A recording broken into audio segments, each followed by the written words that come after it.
right. Go ahead to your questions, guys. How'd that feel to you, Scott? Yeah, personally that was special for me, walking out of the tunnel and hearing the fans. That brought back more memories than a lot of other things have, especially just the smell of the stadium with the food in there, and just took me back a long time. So it was a pretty special day for me. Any particular food? I don't know if I can mention individual ones without endorsing anything, but all Nebraska fans know what's sold at the stadium, and I've been coming here a long time eating that stuff. What do you think of the football? It's the first step in a journey for us. I thought we did some really good things at times. I thought there were some guys making plays. It was a little sloppy at times, and we made some mistakes. Didn't capitalize on some things.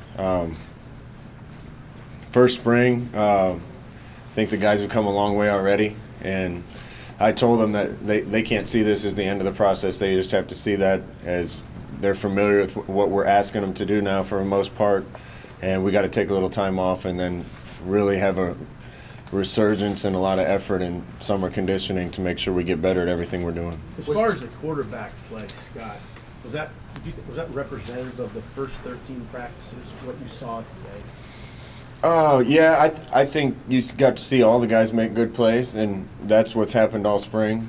It was a little tougher probably. We had a few more of the guys on the red team than the white side, so those guys had a little tougher duty. But they all made good plays today. They all made some mistakes, and I think you can see that all four of them are talented kids with the capability of running our offense. What did you like about what Adrian Martinez did, just from what you were able to see on the field, and where do you think he can still go? Well, we're not. I told the quarterbacks before the game, just go play. We're not going to decide who the starting quarterback is today. So in a game like that, you might be the guy that's in there when the right play's called and the right guy's open, and you might be the guy in there when somebody misses a protection and you get sacked. And quarterbacks can look good or bad through no fault or of their own. So we're not going to judge them too much on the play today. Just speaking about Adrian, the one thing that really impresses me is his composure as a 18-year-old that should still be in high school to come out and do some good things. So that was a good job, but I thought all four handled the situation really well. Scott, what were your thoughts of Greg Bell running back? Greg's got a gear that is pretty special. I think he's got good vision. He's got to get lined up a little faster, be a little more urgent sometimes, but he does some special things when the ball's in his hands. Does today's work really solidify things kind of across the board in terms of where everybody's sitting on depth charts, whether or not they're possibly considering sticking around and elsewhere, or is that going to be something when you take today, you look back across all the other practices and then make a determination from there? Well, how do you think we should do it? I'm not going to pay the big bucks. No, we're not going to make any decisions about depth chart right now. I think repetition usually, with all the repetition we get, it usually clarifies itself, and we don't have to do much with that. But I keep saying it's really hard to judge people until everybody's familiar with the scheme and playing on an even playing field. Once everybody knows what they're doing and we can really start to evaluate who's doing the job a little better than somebody else, then we'll make some of those decisions. Over these next 2 weeks before school gets out, will you sit down with every guy individually and kind of let them know kind of where things are at going into the summer? Yeah, I'm actually going to start meeting with the guys on Monday. I didn't get a chance to actually meet with everybody individually right when I got here. I've got to know all the guys now, and I want to sit down and have individual meetings with them. But we're actually going to practice on Monday. We've only had 13, and we have a window for one more. So we're going to do some type of practice on Monday, and then I'll start individual meetings with guys after that. When you're not calling plays and you're on the sideline or watching behind, where do your eyes go? What were you sort of looking for as the day progressed? I was just trying to watch effort, maybe see more things than I'd be able to as a play caller. Mostly watching the offense because I got a lot of guys on the defensive staff that I trust to do their job. But I was kind of enjoying the day a little bit as a fan. I don't get to just watch football very often. And I was coaching some, but also just kind of taking it in and enjoying the experience. Who gave great effort in your mind? I saw good effort from a lot of guys. I thought Dedrick Young really played hard. Will Honus really played hard. He's been playing hard all spring. Saw Ben Stilley playing hard. A lot of the guys that we need to be leaders were really attacking it and giving effort, and that's what we need, and we need more of it. Scott, you're looking around, soaking in the environment. What stood out to you? Anything in particular? Well, the stadium's changed quite a bit since I was here. There's a lot more TV screens and red lights and stands or seats on the east side, and but one thing that hasn't changed is the volume and the passion of the fans, and it was neat for me to be a part of it again. Where do you think this defense is at after having a full spring now? They're symbolic of our entire team. I think we've gotten better. I thought the tackling was actually decent out there. There's a few missed tackles, but I thought guys were rallying to the ball pretty well and for the most part getting guys on the ground. But, you know, they're just like every other part of our team. We're taking the first baby steps here, and nothing that we're doing right now is where I want it to be or where the coaching staff wants it to be. But it just doesn't happen overnight. We have to be patient as coaches to teach lessons as problems arise and continue to develop and get guys in better shape and get guys stronger and get guys more familiar. And sometimes you get impatient as a coach and think it's going to happen overnight. It's not. So I've seen improvement from a lot of guys, and I've seen overall improvement from our team, but none of us are happy with where it is yet.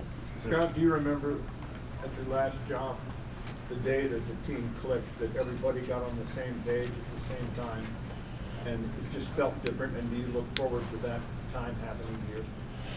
Yeah, you know, it's a different experience for us because we've been through the same thing with another team the last 2 years, and the team we were coaching before this probably didn't click until fall camp of year 2.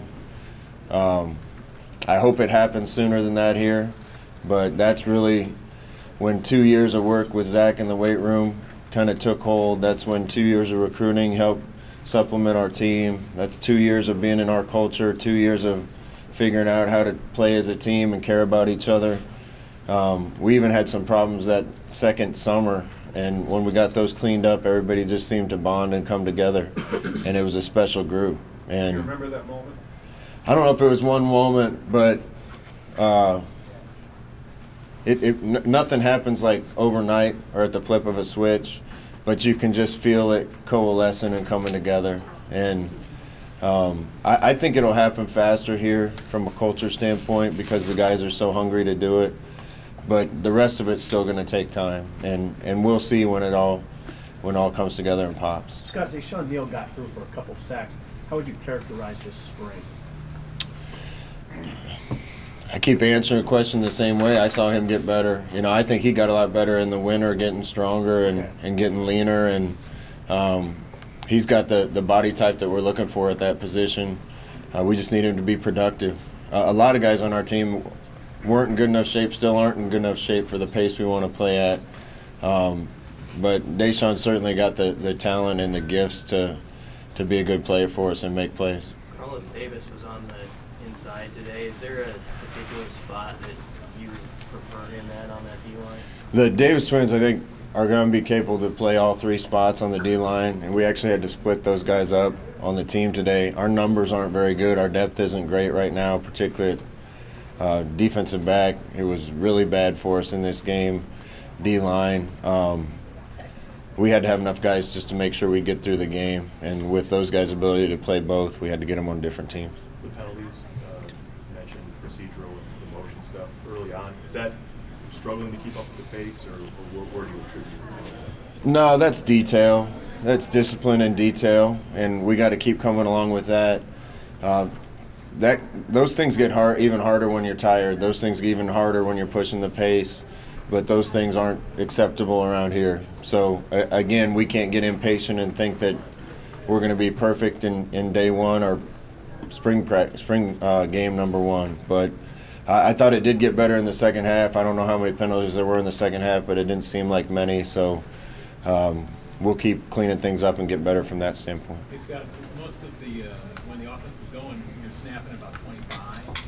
I would assume that And just kind of a benchmark, ideally, where would you like the ball being snapped on the play clock? People always ask me where I want it snapped on the play clock, and I don't know if I've ever really dug into that. I just want it to be fast. And you can make tempo fast, but you really start to notice when it's fast enough that it's putting the defense on their heels when they can't get lined up. I don't think we're quite urgent enough yet. So I don't know exactly how much time I want on the clock when they snap, but I just know I want it to get faster. Hey, Scott, just talking about the kid who won the $25,000 on that catch out there. The reaction was pretty big by the team. What'd you think? I think they picked the wrong guy. Noah Vedral told me he ran track against him and he was a good athlete. I think he said he was from David City, Aquinas. He looked like the type of guy that could catch it, and he came through. So everybody was jacked for him. Thanks, guys.